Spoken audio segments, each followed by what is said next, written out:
Queridas hermanas y hermanos, el libro de los Hechos de los Apóstoles nos habla claramente de cómo la certeza en Cristo resucitado fue transformando a todos los seguidores de Cristo. El domingo pasado escuchábamos cómo los apóstoles, de haber sido acusados por el Sanedrín y tener miedo, se convertían ahora valientemente en acusadores del Sanedrín por haber matado a Cristo. Dejaban el miedo atrás al estar convencidos de que Cristo estaba vivo. La convicción se hizo todavía más fuerte cuando el poder de Cristo hizo que Pedro, el apóstol que eligió Cristo como el primero entre los apóstoles, comenzara a hacer milagros. Sin embargo, este proceso de convicción cada vez mayor que hacía que muchos judíos se convirtieran a la nueva fe tendría obstáculos y pruebas, como cuando las autoridades atraparon a Esteban, el primer mártir cristiano, y lo mandaron matar a pedradas por seguir a Cristo. Con este acontecimiento iniciaría por parte de las autoridades una persecución que comenzaría con los judíos que se habían hecho seguidores de Cristo, que no vivían en Jerusalén o los lugares ordinarios del pueblo judío. Esto hizo que estos nuevos seguidores de Cristo huyeran hacia Líbano, Chipre y sobre todo a Antioquía, la tercera ciudad más importante de aquel entonces después de Roma y Alejandría. Ahí en Antioquía fue donde se llamó por primera vez cristianos a los seguidores de Jesús para distinguirlos de los judíos que no seguían a Cristo. Antioquía sería también el lugar donde San Pedro tuvo su primera cátedra, es decir, durante mucho tiempo donde dirigió y enseñó a la comunidad antes de viajar a Roma, donde sería martirizado y sepultado. En las persecuciones contra los cristianos, hubo un hombre que, convencido de que los cristianos estaban equivocados y que estaban siguiendo a un impostor, se propuso darles un escarmiento con cárcel y con muerte. Su nombre, Saulo, nacido en Tarso, en la actual Turquía. Con profundo estudio en el griego y en estudios en la Sagrada Escritura, su intención era acabar con los cristianos, pero Dios tenía otros planes para él.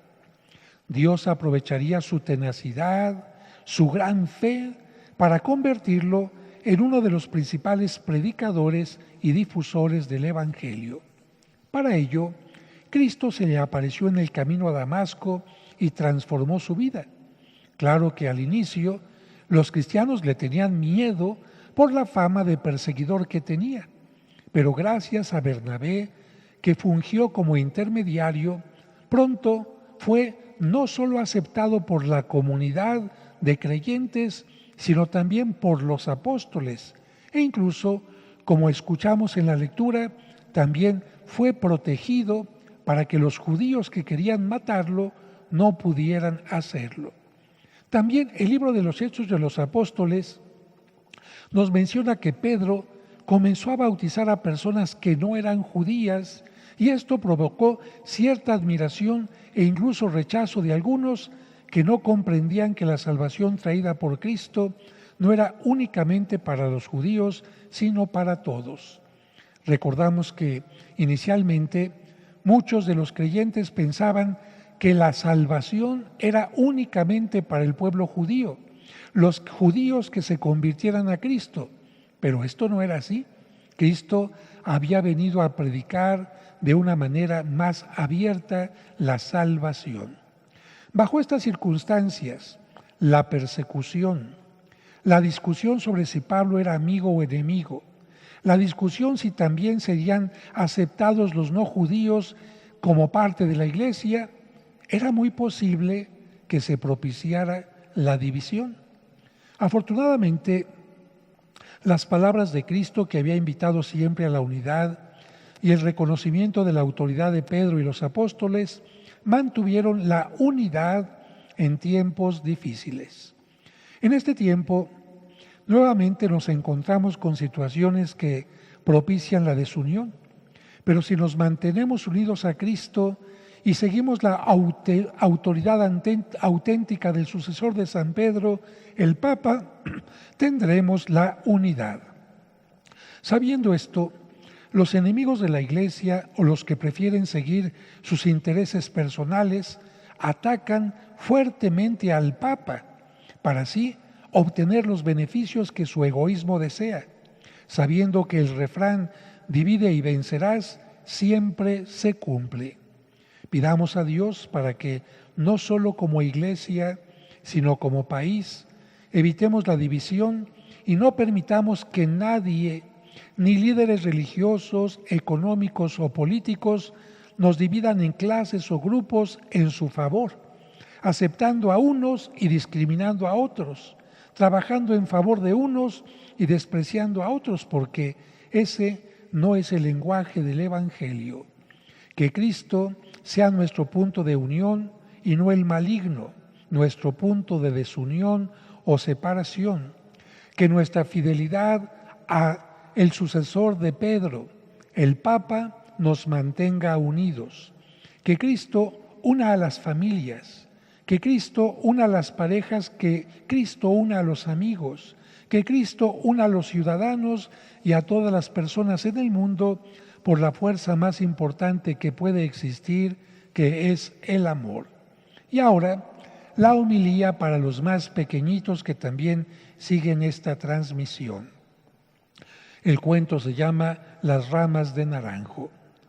Manolito y Leti se quedaron admirados cuando vieron discutir violentamente a sus vecinos. Manolito le dijo a su hermanita: esa pareja se peleó muy feo. La niña aprovechó la ocasión para decirle: ¿por qué las personas vivirán en formas tan distintas? Nuestros vecinos pelean constantemente y solo tienen 3 años de casados. En cambio, nuestros papás tienen 15 años de casados, pero viven más tranquilamente. ¿Tú sabes por qué? Manolito le pidió a su hermanita que lo acompañara al jardín de la casa. Le mostró 2 árboles que había plantado su papá y le dijo: estos árboles tienen su historia. El naranjo lo sembró mi papá hace 9 años para dar gracias por mi nacimiento, y el ciruelo lo sembró cuando naciste tú hace 7. La niña exclamó: ¡ah, están muy bonitos! Nuestros papás los han cuidado muy bien, así como nos han cuidado a nosotros, pero ¿para qué me trajiste aquí? Yo te pregunté, ¿por qué nuestros vecinos pelean tanto? Manolito le pidió que tuviera paciencia. Luego se acercó al naranjo y le cortó 5 pequeñas ramitas. Estas tenían sus hojas muy verdes e incluso algunas flores blancas. El niño cavó 5 agujeritos en la tierra y, como si fueran 5 nuevos arbolitos, sembró las ramitas. Leti observó con curiosidad a su hermanito y luego le preguntó: ¿para qué las siembras? Manolito le contestó: todos los días de la semana vendremos a regar estas ramitas. Cuando veas lo que sucede, tendrás respuesta a la primera pregunta que me hiciste: ¿por qué las personas viven en formas tan distintas? Leti sabía que su hermano siempre trataba de explicarle lo que ella no entendía. Por eso durante toda la semana fue con Manolito a regar las ramitas. Pasado ese tiempo, Manolito le preguntó: ¿qué es lo que ves? Ella le respondió: veo que sembrar las ramitas fue inútil. No obstante que les pusimos agua todos los días, las ramitas y sus flores se secaron. Después de escuchar la respuesta, el niño le pidió a su hermana que observara las ramas que estaban en el árbol del naranjo. La niña dijo: sus ramas están muy verdes. Algunas de ellas incluso tienen pequeñas naranjas que han ido creciendo poco a poco. Manolito le dijo entonces: ya tienes la respuesta de por qué los vecinos son tan distintos a nuestros papás. Leti se rascó la cabeza en señal de que no entendía y preguntó: ¿qué relación hay entre las ramas del árbol y el comportamiento de los humanos? ¿Acaso somos como las plantas? El niño le explicó: somos muy distintos a los árboles, pero la comparación puede servirnos. Voy a ser muy claro. En el Evangelio dominical Jesús dijo que Él era semejante a un árbol y que nosotros éramos semejantes a sus ramitas. Con esta comparación, imagínate que Jesús es el árbol del naranjo y luego responde esta pregunta que te hago. ¿Qué diferencia hay entre las ramas que cortamos y las que permanecieron unidas al árbol? Leti respondió, las ramitas que están pegadas al naranjo están muy verdes y con frutos. En cambio, las que separamos del árbol se secaron y no dieron flores ni frutos. Manolito le dijo, exacto, ahora viene la conclusión. Nuestros vecinos nunca van a misa, tampoco hacen oración juntos, ni le dedican a Dios un lugar en su vida. Por eso no pueden dar frutos de amor, ni de paciencia, ni de perdón, ni de generosidad. Son como ramitas que, separadas del árbol, se van secando por su egoísmo, por su odio y la falta de virtudes. Leti sonrió y dijo, ya entendí la diferencia. Nuestros padres son como las ramitas que dan fruto porque siempre están pegadas a Dios.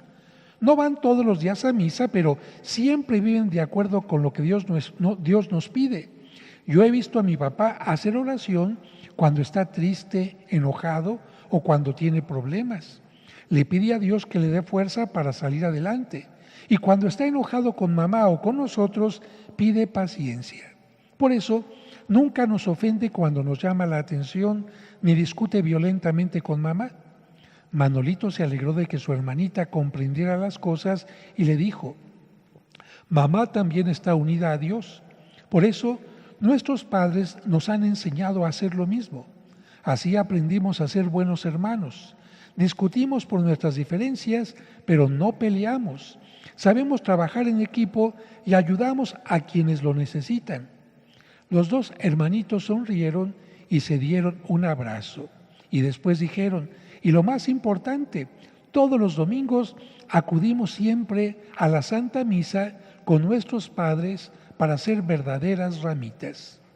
Después observaron con mucho cariño los árboles del jardín.